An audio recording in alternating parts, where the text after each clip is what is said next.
سلام، واش راكم؟ ان شاء الله كامل تكونوا بخير. هاد التحليه بعد ما بارطاجيتها في ستوري بعثوا لي كاع لي ميساج قالوا لي ديري لنا الوصفه، حبيت نشارككم هاد التحليه على بالي بلي تعجبكم بزاف وتحمر لكم وجهكم في هاد المناسبات. درت الماء في هاد الكاسرونه البنات، درت كاس ودرت جوج مغارف تاع الفلو تاع الفراز البنات، واللي عندكم نواره ديروها. انا درت هنايا نوال، ما عنديش نواره بصح معليش تخرج لكم هايله. درتها عليه النار هاديه البنات وراني نحرك بالعقل حتى وين يتجمد هذاك الفلو. طيبوا الفلو عادي موالفين طيبوه بلا حليب، لكن في هذه التحليه طيبتها بالماء. وهنا لي فراز بعد ما غسلتهم بيا ونقيتهم ودرت لهم شويه جافيل باسكو على بالكم لي ميكروب تخافوا تمرضوا، غسلتها بيا وقطعتها دي مورسو صغار بالموس. شوفوا معايا لا فيديو تشوفوا كيف قطعتها، ما ديروهاش مورسوات صغار، ديروها موين، قطعوها كاع مورسوات صغار ونديروها في هذاك الفرن. كما تعرفوا هذا الموسم كاين بزاف لي فرز، حبيت نبارطاجي معاكم التحليه اللي فيها الفراوله والثاني البنه ما نحكي لكمش بنينه بالبزاف وتعجبكم، وسيوها وكتبوا لي في لي كومونتير اسكو خرجت لكم بنينه. وثاني اذا حبيت نبارطاجي معاكم التحليات كما هذا كتبوا لي البنات، على بالكم بلي كي نسيا حاجه نحب نبارطاجيها معاكم حتى وين تخرج لي بوسنو بنينه وتنجح لي باش نبارطاجي معاكم هاد الوصفه. ما نحبش نبارطاجي معاكم وصفات ما يخرجوش بنات ولا ما يخرجوليش ليا. كيما نحب ناكل انا حاجه مليحه نحب نبارطاجيها معاكم باش تستافدوا من هاد لا فيديو. تبعوا غير الطريقه والمقادير، نسيت باش نجيب المقادير بسيطه اللي تقدروا ديروا بهم التحليات في هذا رمضان. عبالكم في رمضان مع السهره مع العائله تحبوا تحلوا وديروا وصفات ملاح وتاني اللي تحمر لكم وجهكم. ونجيبوا تاني الجديد البنات دي فوا نحب هكا نشوف وصفات اللي ما سيتهاش نبارطاجيها معاكم.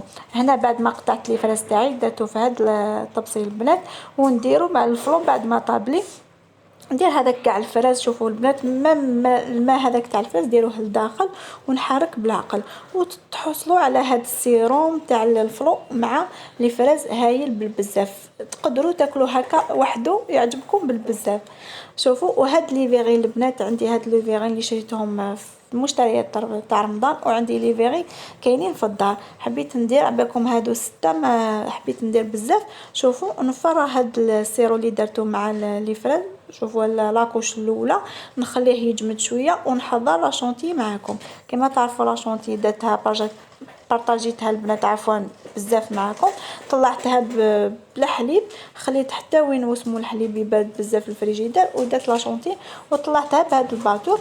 وحاجه اللي تخلي لكم هاد التحليه بنينه بزاف مع سير البنه لازم تزيدوا لها لا جيلاتين. لا جيلاتين هنايا درتها البنات، عندي لا جيلاتين في الدار ولازم ديروا الماء باش ديروا لازم 60 ملغ. شوفوا عندي الميزان قصتو هنايا لازم ديروا 60 باش يخرج لكم لا جيلاتين تاعكم مليحه بالبزاف.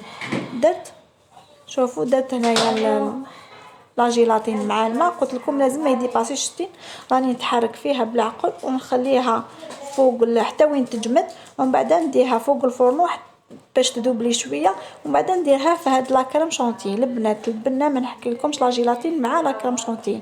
هاد السر تاع البنه هاد تاع التحليه شوفوا ديروا يعجبكم بزاف، واللي ما عندهاش لا جيلاتين ما ديرش. وثاني زدت هاد الطوبينغ البنات تاع لا كريم عباكم واحد لوغو تاعو مليح بالبزاف راني نديرو في التحليات يعجبنا لوغو تاعو. ونخلط لا شونتي ونزيد لاكوش دوزيام البنات. درت السيروم هو الاول تاع لي فاس ودرت لا شونتي هي الدوزيام. واللي حابه تكمل كامل لا فيغي تاعها بلي فرز ودير لا شونتي الفوق كيما حبيتو. انا حبيت ندير طبقه باش نكسر شويه هذاك لاكولور تاع لي فرز. درت لا هذاك السيروم فوق لا شونتي كطبقه اخيره وشبحتهم بلي فرز كما راكم تشوفوا. وقلت لكم لا ديكوراسيون لكم الاختيار. شوفوا النتيجه ما شاء الله. وصلنا الى نهايه الفيديو، ما تنسونيش بالاشتراك وديروا لي جيم.